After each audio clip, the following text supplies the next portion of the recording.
외부 악재가 생기지 않는 이상은 뭐 하락한다, 상승한다 뭐 이런 거 얘기를 했었는데요. 23년도에도 제가 영상을 찍은 것도 대부분 많았습니다. 반갑습니다. 쇼노미TV의 봉대표입니다. 오늘은 무려 24년 아파트 부동산 전망을 해보려고 합니다. 자, 전문가 사장인데요. 부동산 경작자 아닌데요. 제 영상 보신 분들 알겠지만 화요일날 제가 신호 부동산을 오픈했습니다. 저는 뭐 홍보 모델이고요. 사실 실무적인 일하시는 분은 저희 공장장, 김영도 공장장 와이프 이은미 소장님께서 지금도 열심히 매물 접수하고 중개하고 잘 하고 있습니다. 위치는 온천 4구역 온천장 쪽에 있는 레미안 포레스트지 4,000세대에 있는 아파트 앞에 위치를 하고 있습니다. 많이 좀 도와주시고요. 이제 24년 부동산 전망 한번 해보겠습니다. 제가 뭐 이제 부동산 소장 한다고 해서 엄청나게 전문적이 됐다거나 그래서 제 말을 무조건 믿으라 한다거나 하지 않습니다. 제가 오늘 이 찍은 영상은요, 믿고 걸으시면 됩니다. 전혀 제가 절대 책임져 주지 않아요. 절대 내 따라 하지 마세요. 알겠죠? 근데 대신에 저는 이 영상을 계속 찍는 이유는 사실 저도 기록을 남기는 겁니다. 그리고 정말 모르는 불인이들, 그러니까 부동산에 대해서 아무것도 모르시는 분들이 집은 사야겠고 뭐 전세를 가야 될지 고민을 하는데 경제 유튜브들 보면, 부동산 유튜브들 보면 어렵잖아요. 근데 저는 쉽게 얘기해요. 왜냐면 저도 초보니까, 근데 이제 투자자니까 그냥 쉽게 얘기를 합니다. 전문 용어 안 쓰고. 오늘도 쉽고 재밌게 한번 영상을 찍어 볼게요. 일단 먼저 23년 부동산 전망을 했고요. 사실 거슬러 올라가면 20년도, 21년도부터도 제가 영상을 많이 찍었습니다. 부동산 토크타임 통해서도 찍었고 엄청 많이 찍었는데 나름대로 많이 맞췄다고 생각합니다. 진짜 무작정 상승론자들, 무작정 하락한다는 사람들보다는 제가 더 잘 맞춘 것 같아요. 왜냐면 저는 시장 참여자, 그냥 투자자일 뿐이기 때문에 시장에 대응을 하면서 맞추는 겁니다. 제가 하는 얘기는요, 제가 다 아는 얘기가 아닙니다. 저는 공부할 시간이 잘 없어요. 주위에 부동산을 하는 지인들이 되게 많습니다. 저는 정비공장 지인들은 잘 없어요. 대부분 부동산에 인맥들이 많습니다. 그래서 항상 술 먹을 때도 부동산 얘기밖에 안 해요. 저는 20년부터 해서 얘기한 거 보면 대부분 맞았습니다. 시장을 대응을 했기 때문에 외부 악재가 생기지 않는 이상은 뭐 하락한다, 상승한다 뭐 이런 거 얘기를 했었는데요. 23년도에도 제가 영상을 찍은 것도 대부분 많았습니다. 23년도에 제가 뭐라고 했냐면 상급지로 갈아탈 수 있는 기회다. 중급지, 하급지에 있으신 분들은 무조건 그 위에 있는 상급지로 갈아타라. 꼭 갈아타야 좋다. 이렇게 말씀드렸었고, 그 중에 그냥 무조건 사라는 게 아니라 급매나 급급매 를 꼭 골라라. 왜냐? 지금은 하락을 하는 추세고 보합을 하는 추세이기 때문에 매도자, 파는 사람들보다 내같이 사는 사람이 우위인 시장입니다. 그래서 부동산은 여러 군데 다녀보면 부동산 네이버 부동산에 없는 매물들이 있어요.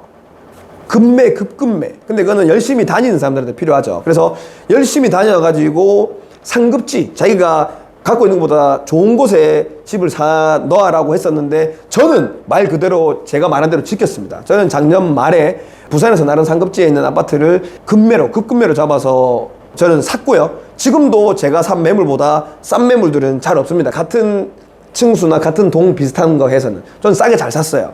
근데 산 이유는 이겁니다. 24년은 집값이 폭등을 하지 않습니다. 절대. 지금도 뭐 금리는 이제 내릴 거고 뭐 상승론자들은 폭등을 하지만 상승할 거라고 얘기해요. 또 하락론자들은 인구 감소, 또 PF 부동산 건설업체들이 뭐 발행하는 이 뭐 돈 빌리는 거 있는데 그 부채가 터진다. 그리고 건설업들이 위험하다. 이렇게 하면서 또 집값이 폭락한대요. 가계부채가 최상이래요. 무조건 폭락한대요.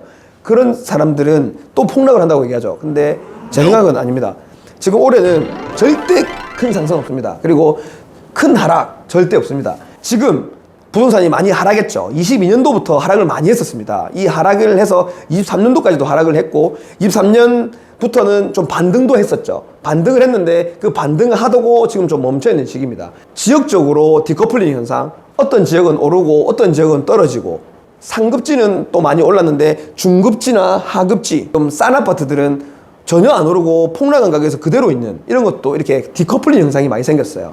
그런 이유가 이런 겁니다. 지금은 시장 참여자들이 실거주로만 이루어져 있어요. 지금은 투자자들이 움직이기 힘든 시장입니다. 투자자들은 대출이 남아있는 분들이 분양권만 살 수가 있지 뭐 아파트를 더 산다거나 하기는 힘든 시기입니다. 왜냐하면 취득세가 너무 높기 때문에. 그래서 지금은 보통 실거주장으로만 이루어졌기 때문에 좋은 것들은 빨리 사고 있고 중간 것들이나 밑에 있는 것들은 많이 안 사고 있어요. 그래서 상급지들은 많이 움직였지만 중급지나 하급지는 많이 안 움직인 상태입니다. 그래서 저는 24년 부동산 전망을 이렇게 하고 싶습니다. 노벨 경제학자 분들, 뭐 주식 맨날 애널리스트 분들, 그다음에 부동산 TV 나와가지고 맨날 방송하시는 분들, 그런 분들 전망 맨날 하죠. 그런 분들은 그러면 완전 큰 부자가 돼야 되겠고 다 맞췄겠죠. 근데 그런 분들이 더 못 맞췄어요. 엄청 하락을 계속한다고 하시는 분도 많아요. 상승 한창 할 때도 하락한다고 하시는 분들, 그 다음에 계속 상승 외치던 분들도 많이 틀렸어요. 상승론자들은 공급 부족 얘기하고 뭐 금리가 내려간다 얘기하는데, 공급이 엄청 부족할 때도 집값이 떨어진 적도 있어요. 그리고 금리가 저금리인데도 집값이 뭐 떨어진 적도 있습니다. 그렇기 때문에 모든 절대적인 건 없어요. 그만큼 이 경제를 예측한다는 건 어려운 겁니다. 하지만 저희 같은 투자자들은 대응 가능하다는 거죠. 북한이 우리나라 전쟁을 벌인다거나 또 어디 다른 나라에서 중국이만 망한다거나 그런 큰 악재만 아니면, 우리나라 악재는 이 부동산 PF, 가계대출, 그 다음에 인구 감소, 이런 문제는 정부에서 간과하지 않습니다. 가계부채가 터지게 놔두지 않습니다. 부동산 PF가 터지게 놔두지 않습니다. 그래서 저는 이렇게 생각합니다. 24년도에는 상급지들이 많이 올랐습니다. 많이 오른 것들이 많이 떨어졌다가 다시 회복을 많이 했어요. 중급지에 있는 것들, 이제 중간급의 그 금액대들은 아직 많이 안 오른 것들이 많습니다. 상급지를 많이 안 따라갔어요. 많이 떨어졌다가 다시 회복을 많이 안 한 것도 있다고요. 그래서 하급지에 계신 분들은 중급지에 올라타셔야 될 기회라고 생각합니다. 중급지 분들도 상급지로 지금도 갈아타실 기회라고 생각하고요. 대신 지금도 매수자가 우위인 시장이기 때문에 네이버 부동산에 있는 거 매물 말고 많이 발품을 팔아서 진짜 급한 거, 급매, 급급매들 살 수 있는 기회입니다. 지금도. 아직까지는 사람들이 심리가 무섭기 때문에, 살라고 하는 사람들이 많이 없기 때문에. 그리고 하급지에 있는 것들은요, 아직 전혀 안 사셔도 됩니다. 기다리셔야 됩니다. 왜냐면 이 중급지까지 움직여야 이 하급지가 움직이는데, 이 중급지도 아직 움직이려면 시간이 좀 필요합니다. 그래서 하급지, 조금 싼 가격에 있는 것들, 뭐 한 동짜리 아파트, 오피스텔, 재개발 재건축이 없는 빌라들, 그 다음에 뭐 부산으로 치면 한 3억대 이하 아파트들, 1억 하는 아파트들은 급하게 안 사셔도 됩니다. 그 돈이면 차라리 아껴뒀다가 청약을 기다리시는 게 더 낫다고 생각해요. 부동산은 이렇게 전체적으로 항상 우상향했습니다. 우상향. 1990년도부터 시작해서 2023년도, 4년도까지 계속 상승했다고요. 근데 대신에 상승을 하더라도 올라갔다가 떨어지다가 이렇게 반복해서 전체적인 그래프가 우상향이라는 거지, 계속 상승한 게 아니었습니다. 이때 샀다가 이때 샀으면 엄청 떨어졌겠죠. 안 좋습니다. 근데 이때 샀다가 이때 파는 사람들을 많이 했겠죠. 그래서 우리는 어떤 시기인지 파악을 하기 위해서 이렇게 공부를 하는 거예요. 부동산 투자자들은 항상 우상향이라는 걸 믿고 있기 때문에 투자를 하는 거지, 저희가 막 예측을 해서 많이 하는 거 아닙니다. 결국에는 장기적인 추세는 우상향이라는 걸 미리 우리는 알고 있기 때문에 투자를 하는 거예요. 그래서 지금 시기는요, 코로나 때문에 비정상적으로 엄청나게 많이 올랐기 때문에 지금 비정상적으로 너무 오랫동안 떨어지고 있는 겁니다. 지금 하락 기간이 IMF, 미국 서브프라임보다 더 장기적으로 하락을 하고 있어요. 그 이유는 당연히 코로나 때문에 너무 이때까지 없었던 이례적인 전국적인 폭등이 있었기 때문에 하락 기간이 긴 겁니다. 그래서 이 하락이 더 폭락해서 깊숙이 갈 거라고 생각 안 하고요. 지금은 이제 반등을 해서 이제 한 요쯤에 이제 뭐 와 있다고 생각을 합니다. 그렇지만 다시 또 작은 파동으로 또 떨어질 수는 있겠지만 더 장기적인 추세로는 무조건 우상향을 한다고 생각합니다. 이거 보이죠? 떨어졌다가 올라갔다 한다고요. 근데 장기적으로는 우상향 한다고요.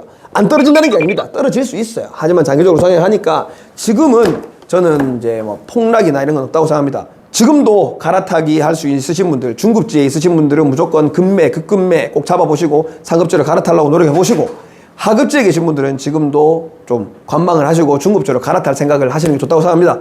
신혼부부들, 청년들, 종잣돈이 없으신 분들은 굳이 뭐 하급지에 있는 것들 급하게 사지 마시고요. 차라리 청약을 노리시거나 그 돈으로 중급지에 있는 것들 갭 투자를 하시는 게 좋다고 생각하는 바입니다.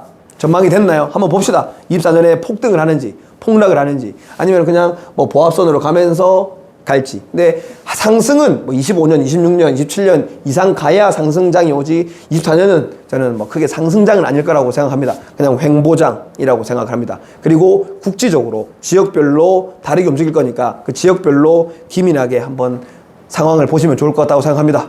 또 댓글 달아주시면 또 미래에 가가지고 또 이거에 대해서 제가 잘못 맞췄으면 사과하겠습니다. 잘 맞췄으면 칭찬해 주십시오. 감사합니다. 쉬웠으면 좋겠고요. 여러분들한테 도움이 됐으면 좋겠습니다. 감사합니다.